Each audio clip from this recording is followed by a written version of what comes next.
The Shanghai Cooperation Organisation, or the SCO, just gave us images of Xi Jinping, of Narendra Modi, and of Vladimir Putin laughing together in Tianjin. For some, that looked like the beginning of some kind of new world order. For others, it was pure theatre. But here's the thing. The SCO was never created to build a new world order. It was created to actually stop an old one from falling apart. Every time the SCO meets, whether that's announcing a new initiative like an AI roadmap or a new development bank or condemning US tariffs or terrorism in the Middle East, the same old fault lines are still visible. India versus China, Pakistan versus India, Russia versus China, and the layered relationships that these countries enjoy with other countries like the United States or even Japan. So in this video, I want to explain what the SCO really is, why it was born, how it grew, and why even today Trump is posting about it on his social media. I also want to toy with the argument that the SCO is still shaped by its past more than its future.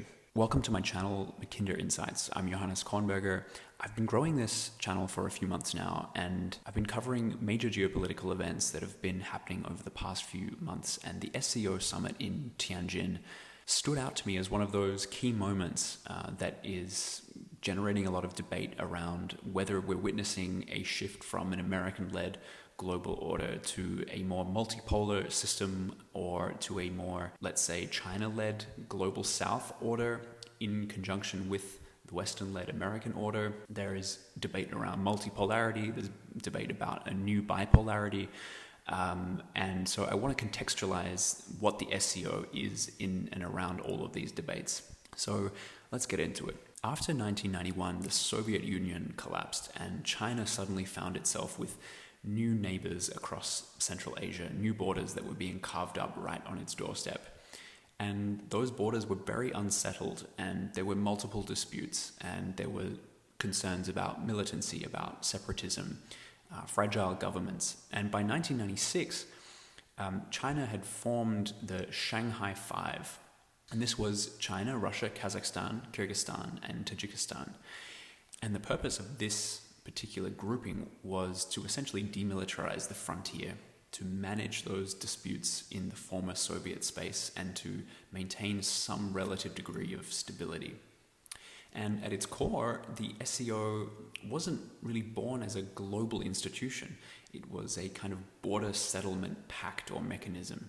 And then we come to the early 2000s, and in 2001, Uzbekistan joins, and that's when the Shanghai Five kind of graduates to become the SCO.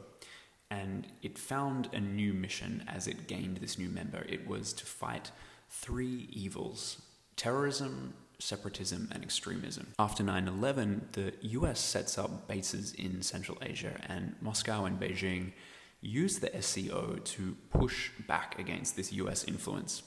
For Russia, the SCO was a way to justify its intervention in Chechnya, and for China it was a chance to legitimize crackdowns on certain religious minorities in the west of the country. So by the early 2000s, the SCO is more of a security club designed to keep the West out and exert control over fragmented regions within China and within Russia. By the 2010s, China wants the SCO to endorse the Belt and Road Initiative, the BRI.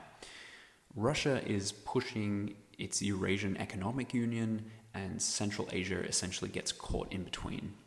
By 2017, India and Pakistan join, and this gives the SCO a bit more global weight.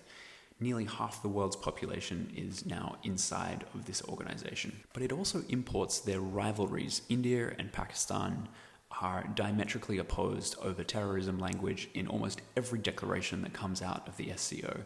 India also has problems with China exerting too much economic influence over the region, and I'll get into more of that later on and how that defines one of the major challenges for the SCO. So now the SCO tries to cover everything from security, trade, pipelines, customs, even culture. But the Shanghai Cooperation Organization's built-in mechanism for consensus means that it can't necessarily move forward strategically. It has to always move forward on the lowest common denominator outcomes. So here's an overview of the SCO and how it developed from the initial Shanghai Five into the SCO and started gaining new members, but also dialogue partners as well. Countries that are not formal members, but enjoy some level of engagement with the group.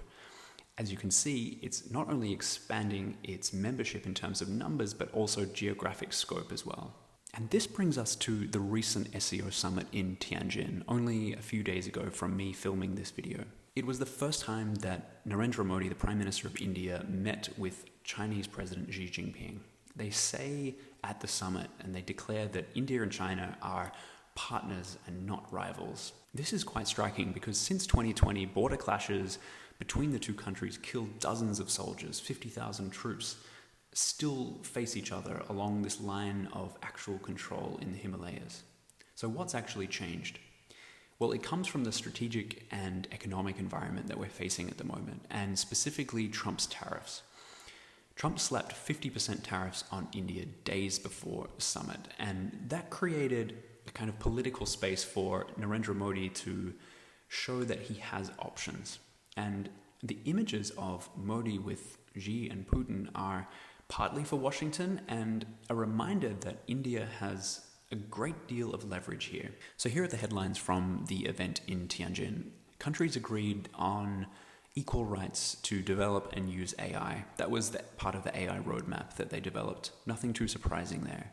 The new SCO development bank, this was slightly more interesting. It was designed to reduce dollar dependence and increase the availability of loans in Chinese yuan.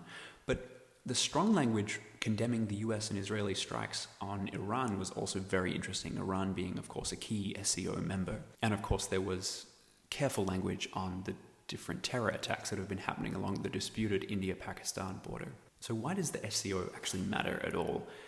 It's definitely no new United Nations. It's definitely not NATO. It's not a defensive alliance. It's not a European Union. It doesn't have anything close to the kind of common union laws that the EU enjoys.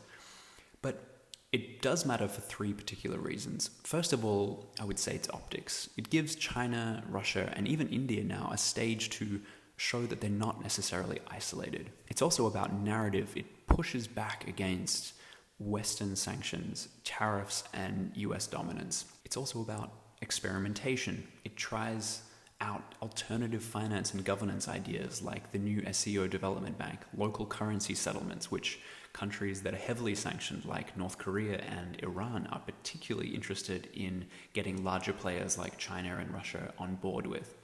So it's also a platform for those countries to push their agenda and also forge greater ties with those countries that are ultimately supporting them. So now we come to the limitations of the SCO, and I'm warning you there are quite a few. So India and China, let's start with them, because being the two largest economies in the SCO, they matter the most because they have the most sway when it comes to deciding where this grouping actually puts its political and economic energy. So India and China share a lot of mistrust, and that goes back a long time, but more recently we can look at specific examples like the Galwan Valley clashes of 2020. There are also other areas along the border that India and China have not seen eye to eye on in terms of exactly where those borders have been carved out. And of course, in the resource-rich Himalayan region, this is a point of tension between the two countries, and it's not going away anytime soon. Geography matters a lot here when we look at the relationship between China and India. They will fundamentally remain economic and geostrategic rivals rather than complete strategic partners in the future. And that casts a long shadow over the future and cohesion of the SCO as a geopolitical actor on the world stage. So if we dive in a little bit deeper here and look at one of the key reasons why India is interested in checking Chinese influence over the SCO, it becomes clear that it's actually very deeply entwined with Indian sovereignty and the idea that China's influence in Pakistan, specifically through the flagship projects like CPEC, the China-Pakistan Economic Corridor, This runs directly through Pakistan-occupied Kashmir, territory that India claims as its own. For India, endorsing Belt and Road Initiative projects in any multilateral setting would essentially look like legitimizing Pakistan's control over that territory. And since the Belt and Road Initiative is formally written into communiques of groups like the SCO and BRICS,